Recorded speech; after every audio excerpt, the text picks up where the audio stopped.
कहना है। क्या कहना है? एक सामाजिक गीत की फरमाइश आ गई। जी बहन जी, कहना है बहनी। क्या कहना है बहन जी? हरे बाबा साहब आएंगे, हरे भीम जी आएंगे,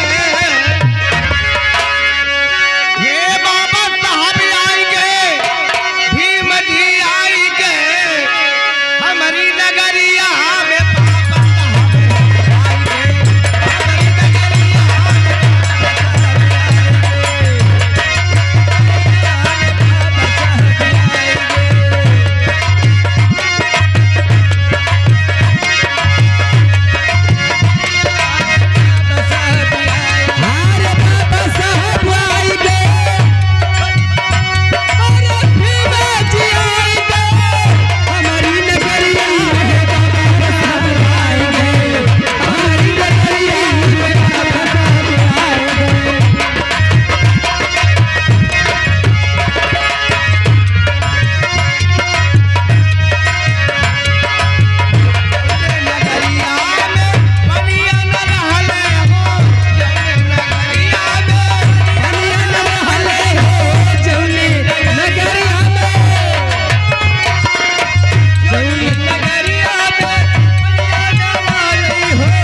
इसी बीच में कहना है कि लहरें टूटी बहुत, जी हाँ लहरें टूटी बहुत, समुंदर नहीं हुआ और नेता तुहे बहुत कैलेंडर नहीं हुआ।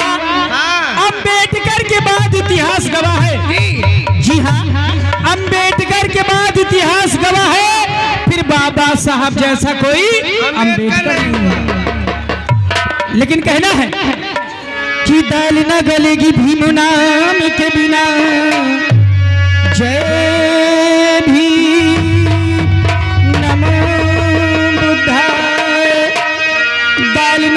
कि भीम नाम के बिना देश न चलेगा संविधान के बिना। गाल न गलेगी भीम नाम के बिना देश न चलेगा संविधान के बिना। ये गाल न गलेगी भीम नाम के बिना देश न चलेगा संविधान के बिना। गाल न गलेगी भीम नाम के बिना देश न चलेगा संविधान के बिना।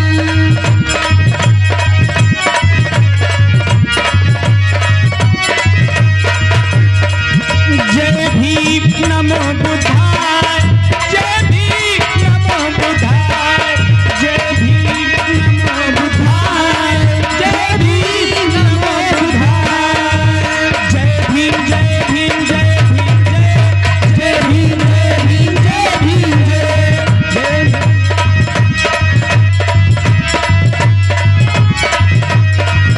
इसी बीच में कहना है, क्या कहना है?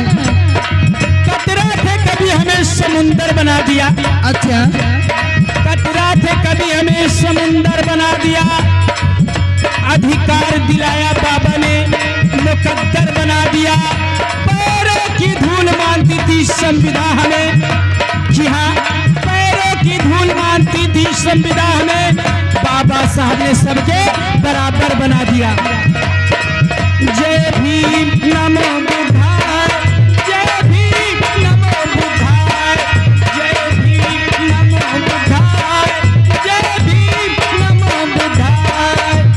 गाल न गलेगी भीम नाम के बिना, गाल न गलेगी भीम नाम के बिना देश न चलेगा संविधान के बिना।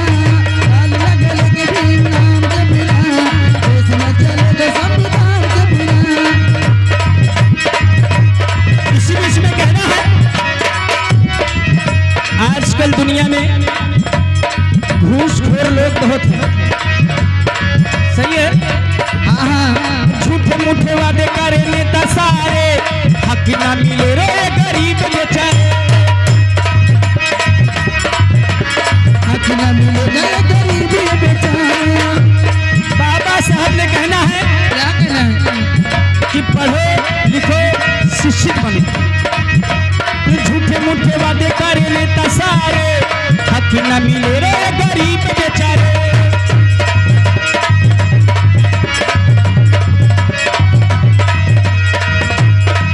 और कामना दुनिया में आजकल पैसे के बिना कुछ नहीं होता है। हाँ भाई सही काम कहा। न करेगा कोई दाम के बिना, काम न करेगा कोई दाम के बिना देश न चलेगा संविधान के बिना। काम न करेगा भीम नाम के बिना देश न चलेगा संविधान के बिना। हेलो हेलो हेलो साहब, ये आगे राम प्रकाश खाड़का पहाड़पुर पोस्ट केदारनगर बाजार, इनकी तरफ से 101 रुपए का पुरस्कार पार्टी की तरफ से धन्यवाद। जय भीम नमो बुद्धाय। बड़े राम प्यारे निषाद जी, उनके तरफ से 101 रुपए का पुरस्कार। भैया का कहना है कि रहोगे भीम के बल पर, कि रहोगे भीम के बल पर तो धोखा हो नहीं सकता, और मानी और काशीराम जैसा नेता दुनिया में कोई हो नहीं सकता। इसी बीच में कहना है क्या है कि पत्थर पिसा के कभी मैदा नहीं हुआ। हाँ हाँ कि पत्थर पिसा के कभी मैदा नहीं हुआ। हाँ। और बाबा साहब के संविधान को कोई कर दे, मैं करे कोई फायदा नहीं हुआ। जय भीम। लेकिन ये जी हाँ। एक बाबा साहब का सोहर शहर हाँ। ठीक है, लीजिए कहना है। अरे कहाँ से आई भीम बाबा वो कहाँ से बुद्धि दे तुमको, कहाँ से बुद्धि दे तुम। मैं सखिया कहाँ सारे रविदास रे कलैया से कानन रे कलैया से कानन रे कलैया से कानन हो।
जी हाँ